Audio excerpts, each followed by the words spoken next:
Dagdagang 5 billion pesos itong Commission on Elections sa COMELEC kung hindi matutuloy ang barangay at yung SK elections sa ngayong taon. Inihayag po ito ni COMELEC Chairman George Garcia na ipinagbaliban man o hindi ang halalan na kailangang ipagpatuloy pa rin ng COMELEC itong mga isinasagawa na paghahanda dito pa rin sa isasagawang halalan. Target po ng poll body na makapagtala ngayon ng 29.09 milyon na mga registrant kapag nagpatuloy naman yung voter registration. Ito ay mangangahulugan ng karagdagang bilang ng mga balota, indelible ink, ballpen, padlock at mga guro. At kaugnay niyan ay itong COMELEC naman iginiit daw na hindi masasayang yung kanilang gamit na kanilang bibilhin sakaling sa pinal na nga itong pagpapaliban dito pa rin sa halalan. At nasa COMELEC si Bombo Marlene Padiernos. Yes, Bombo Gerald, Bombo Jane.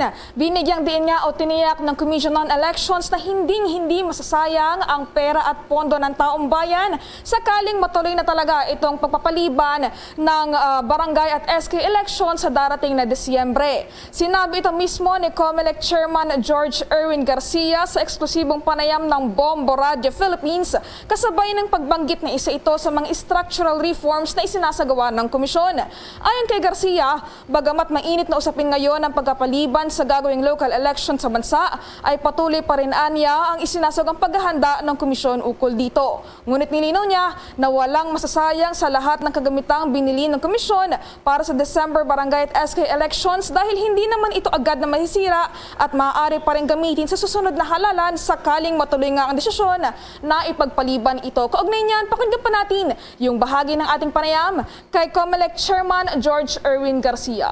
Hindi po kami tumitigil sa paghahanda patungkol sa pagpe-prepare po ng SK barangay election. Kahit pa nga po meron po rin kaming inaasikaso na preparasyon para sa mga plebisito. 5 plebisito po ang gagawin.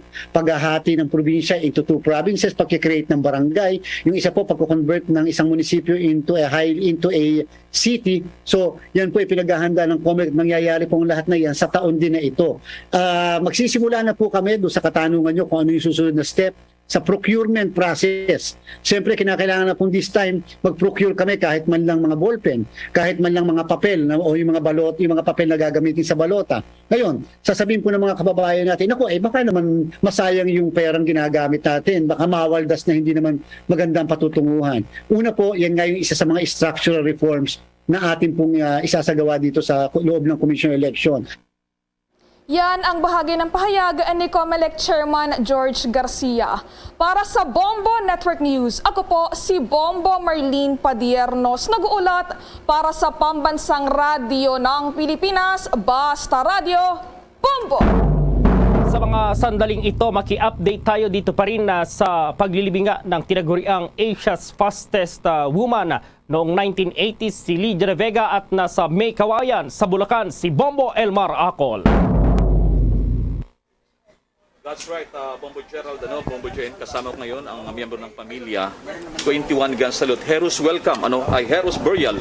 And winelcome din ng mga kababayan natin dito sa Bulacan, ang pagbibigay pugay sa isa sa legend ng ating bansa, ang tinagurian din na darling of Philippine sports. Kasama natin si Steph, at anong reaksyon niya, Heroes burial, 21 gun salute ang iginawad ng Philippine Navy, ma'am. Yeah, sobrang we're very proud.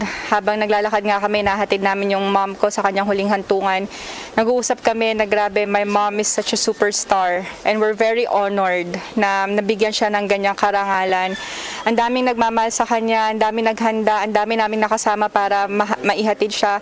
And sobrang proud kami and overwhelming love and support talaga for everyone and for our family. Doon sa mga hindi nakarating dito at nagpaabot rin dasal, suporta, baka may gustong iparating po ang pamilya, at this point in time where you're grieving, Ma'am Steph. Yeah, would like to thank everyone na mga sumama sa amin ngayon na mahatid sa huling hantungan yung mom ko, but alam ko madami din mga hindi nakasama, may mga kanya-kanya rin tayong mga obligasyon sa ating pang-araw-araw na buhay, but alam ko na alam ko madami nagdadasal at nagmamahal sa mom ko, kaya taus-pusong kami nagpapasalamat sa lahat. And kagaya na sabi ko sa eulogy ko kanina, let us not let the legacy of my mom fade.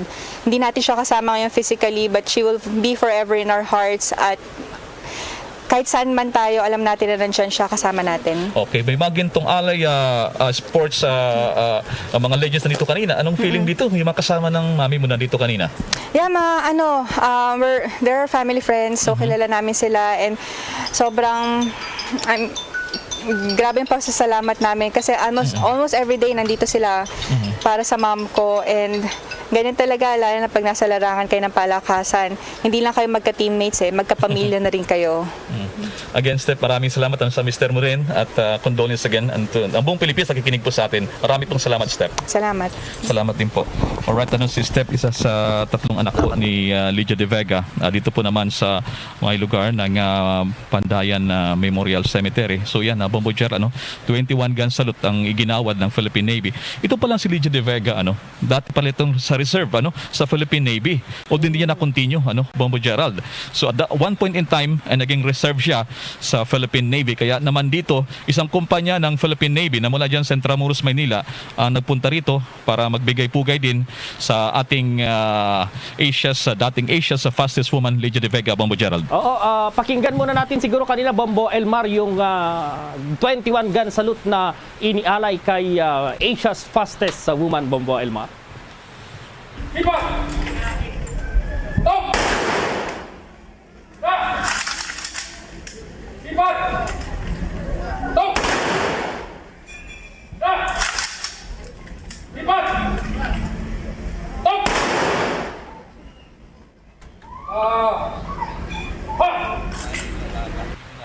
Ayan, Bombo Elmar. So talagang kung tutuusin, talagang hero siya dyan, lalong-lalo na sa May Kawayan dyan sa Bulacan, Bombo Elmar, Oh, that's right. Oh, talagang yung binigay sa kanya na pambihira yan, ha. Sa mga heroes lamang yan, at yun nga ang binigay na pagibigay pugay sa kanya. Actually, Bombo Gerald, hindi gaano kalayuan itong lugar, pero alay lakad ang ginawa dito, kaya it took mga more than 1 hour ang lakad namin papunta rito sa may Pandayan Cemetery, Bombo Gerald. Okay, Bombo Elmar, mag-ingat kayo dyan.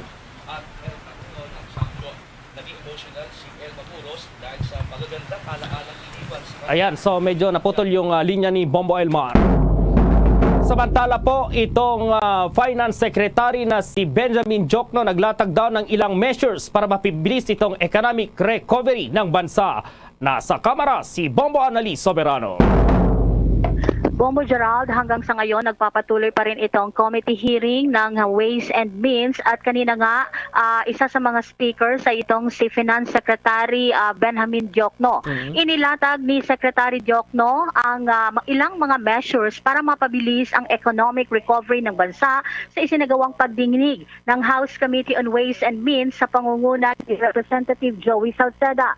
Sa naging talumpati ni Secretary Diokno, kanyang sinabi na kabilang sa mga measures na makakatulong sa pagbangon ng ekonomiya ng bansa ay ang mga sumusunod. Ito yung Real Property Valuation and Assessment Reform, imposition of VAT on digital goods and services, excise tax on single use of plastic bags, passive income and financial intermediary taxation, rationalization of binding fiscal regime, military and uniform personnel pension reform bill, amendments to Land Bank of the Philippines Charter, livestock development and competitiveness bill, capital market development at amendments to the Philippine Crop Insurance Corporation Charter.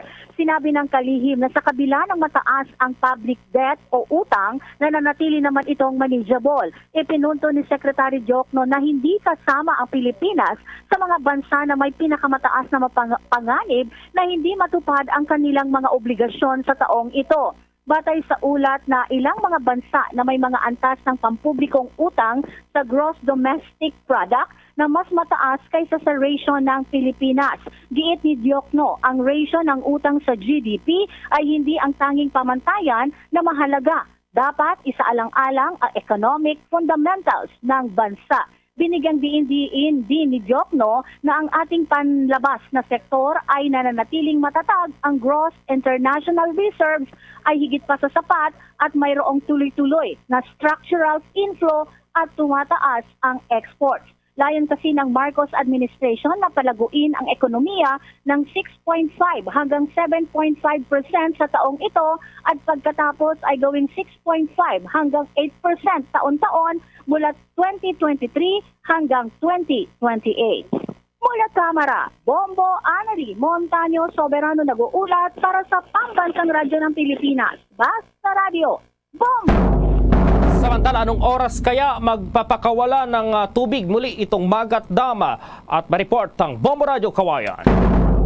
Maraming salamat. Simula mamayang alas 2 ng hapon ay magpapakawalan ng tubig ang Magat Dam. Sa naging panayam ng Bombo Radyo Kawayan, sinabi ni Engineer Helio Michael Dimoloy, ang Department Manager ng NIA Maris, na nasa 189 meters ngayon ang kasalukuyang water elevation ng Magat Dam, kaya kailangan ng magpalabas ng tubig para hindi maabot ang critical level na 190 meters. Ayon sa National Irrigation Administration, Magat River Integrated